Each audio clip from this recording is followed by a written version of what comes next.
Okay, so we're going to move on to the new module for this week.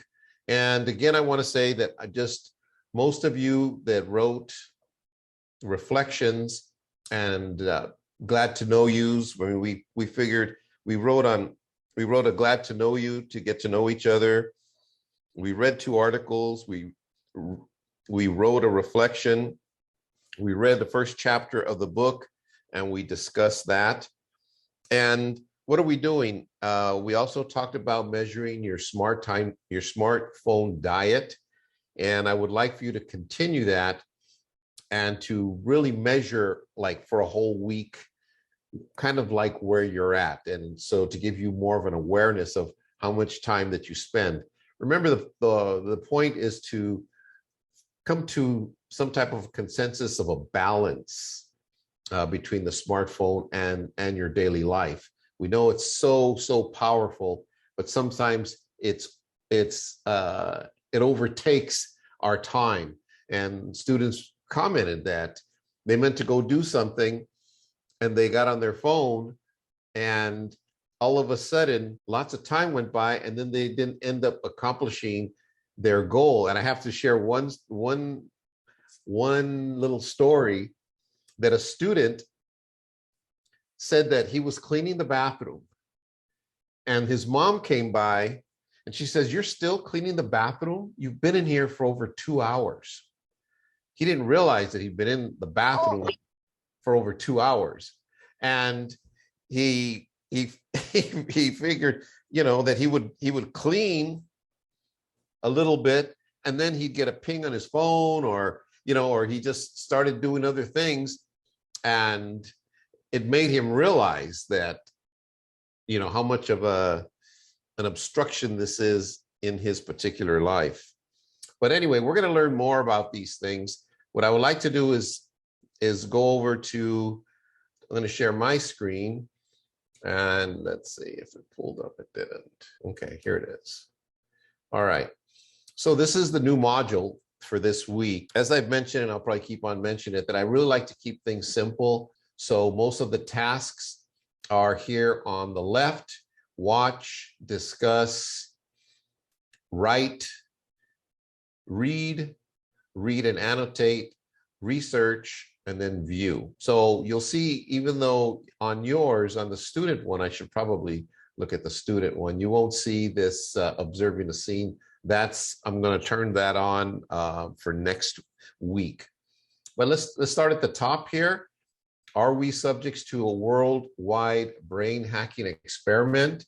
This was a 60-minute special with Anderson Cooper that was very eye-opening. I'll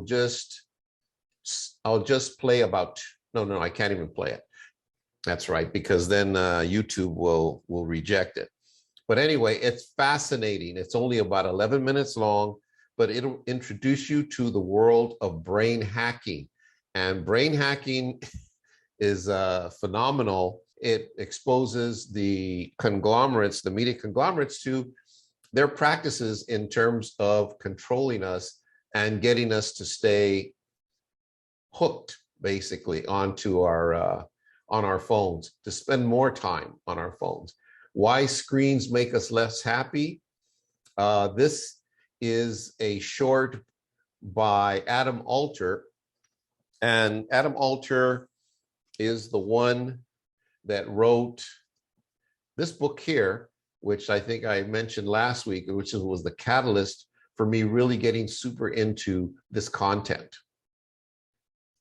And it's really, really fascinating what he has to say about our time, and why screens make us less happy. Fascinating. And it's not very long. I try to keep all of these presentations around 11 or 12 minutes if they're TED Talks and videos. Remember, I always go back to the module. It's just easier for me to move around in Canvas.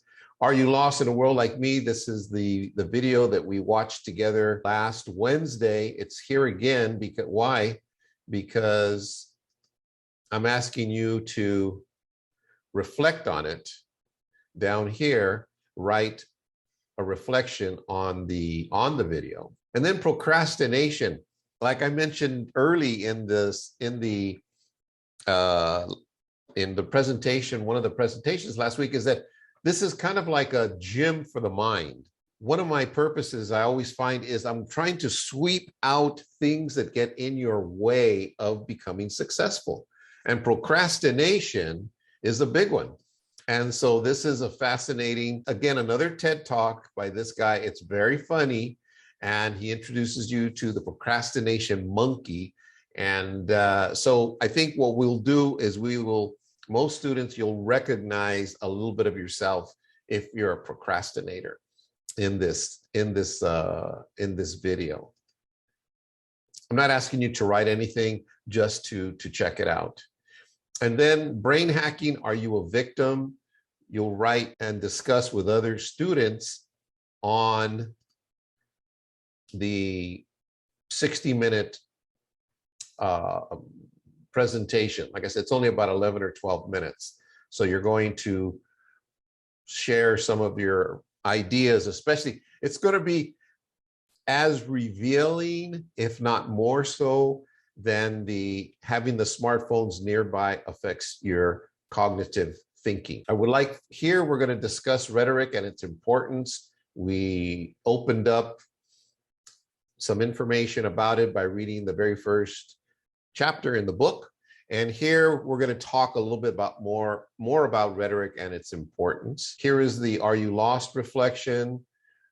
Here, this is probably one of the most fascinating writing projects or assignments that you will do all semester. They are so intriguing. I'm asking you to write a letter to your phone. Write a letter to your phone. And it says, as we've discussed, the smartphone has become a part of who we are. It's a part of our identity. And for some, it's much more than that. It's a lifestyle. We've also discussed how we have developed a relationship with our smartphones. Write a letter to your phone discussing your positive or negative or in-between relationship with your phone. You can tell your phone what you like and don't like about the relationship or how you may want to change the relationship. I leave it entirely up to you. Also share if your cell phone has a name. Believe me, the letters, I have felt like putting them all together in a compilation because they are so revealing. You'd probably be surprised, a letter to my cell phone, what am I going to write? Once you start writing, you may not be able to stop. I've had some pretty lengthy letters throughout the semesters, but they're fascinating. It opens up a reality check with some students. Let's see here. The next writing assignment is argument beyond pro and con. We're writing an argumentative essay. This, again, one of the reasons I like this Understanding Rhetoric book so much is because it uses graphics to explain things, and it just makes things like have almost like a 3D presence, 3D information about writing an argumentative essay. And you're going to also reflect on that. Here, students, it says read and annotate. What I've gone ahead and done is, even though I haven't even asked you to start writing yet about writing on the argumentative essay, this is the prompt. This is the prompt. And the prompt, there's lots of information here. I'm going to have you start to write pretty soon on the essay, but it says write an argumentative essay on the addictive effects of smartphone/social media use among teens and whether extreme use of social media affects the mental health in teens. Once you start doing some deep research, peer research articles, well, what does that mean? That means that the articles that you're going to use to support your contentions are reviewed by professionals in the field. So when we take a look at the prompt, we look for words that are important, that stand out, that we're going to sprinkle throughout our essay.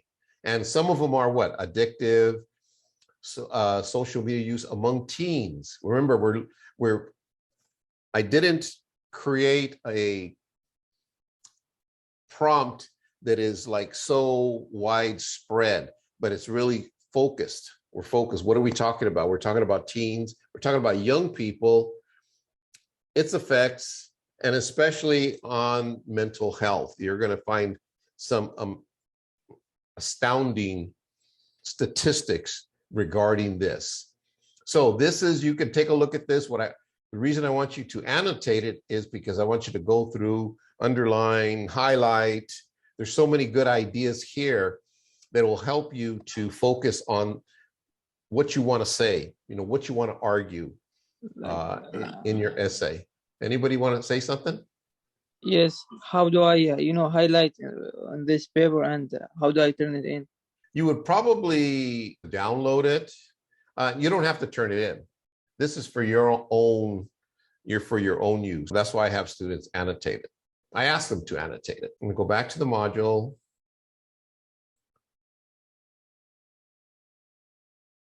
Then finally, I'm asking you to find a smartphone use article. Do a little research. I'm going to caution you against using Google, because if you were just to put in smartphone abuse or use or whatever in Google, you're going to get over 1 million hits. So you want to use some other forms of research. Do you have any ideas, Noea? Can you share some other ideas for them to, I'm asking them to research and find a good article on smartphone use. And then they're going to write a little summary of the article and its conclusions. And so I asked them not to go with like a Google search or anything so broad. Oh, Do you have any ideas for them? Yeah, I will have a separate kind of talk about that too, like you suggested, Professor, going through the library databases and showing them some of the steps. But as for right now, your professor is looking for more credible sources on smartphone use and potential like smartphone addiction. So, you're not going to just go on Facebook and find your uncle's opinion on, his smartphone use, right? You'll want to find maybe some authorities in that field, whether that's psychology or whether that's working at Google or some of the social media platforms. So you'll want to find people who have some sort of more credible authority and some sort of peer review process where people have checked their work, because lots of people will have, let me turn my camera on, different special interests. Everyone has a bias too that you'll have to account for. So I'll be talking about all of those things when I present on research a bit. But right now, your professor is looking for some more credible authorities. So that's going to be beyond just the average Google search, right? Or beyond skimming social media sources, or just asking your friends and family. We'll want to do a little bit of a deeper dive into maybe some of our library databases, because all of that is free and offered to you without charge. That's kind of rolled into your tuition. You have access to really rigorous research, which I'll show you later how to get to if you're unfamiliar.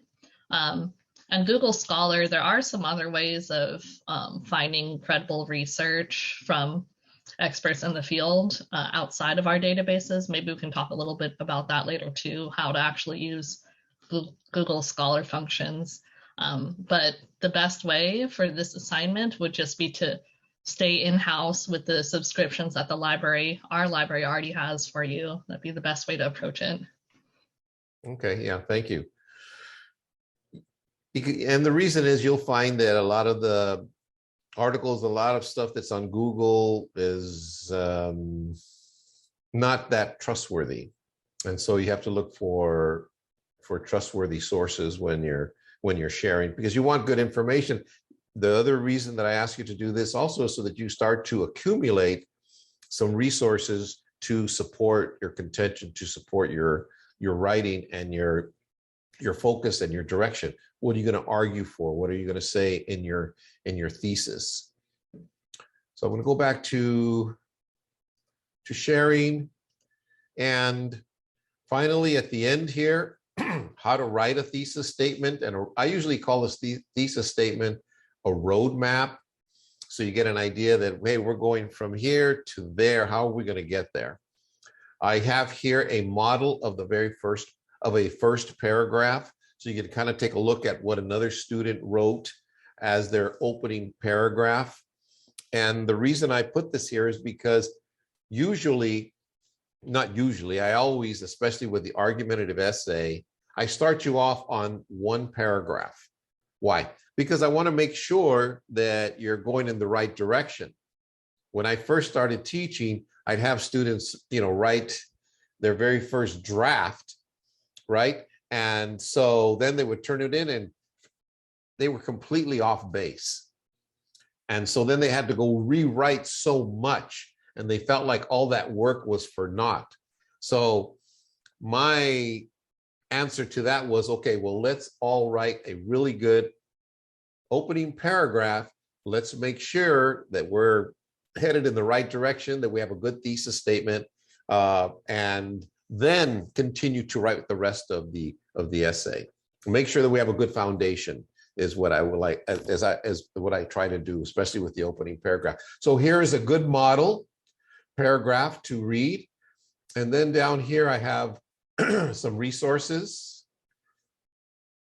the books that I talked about are, and I shared with you. And then here's some more articles.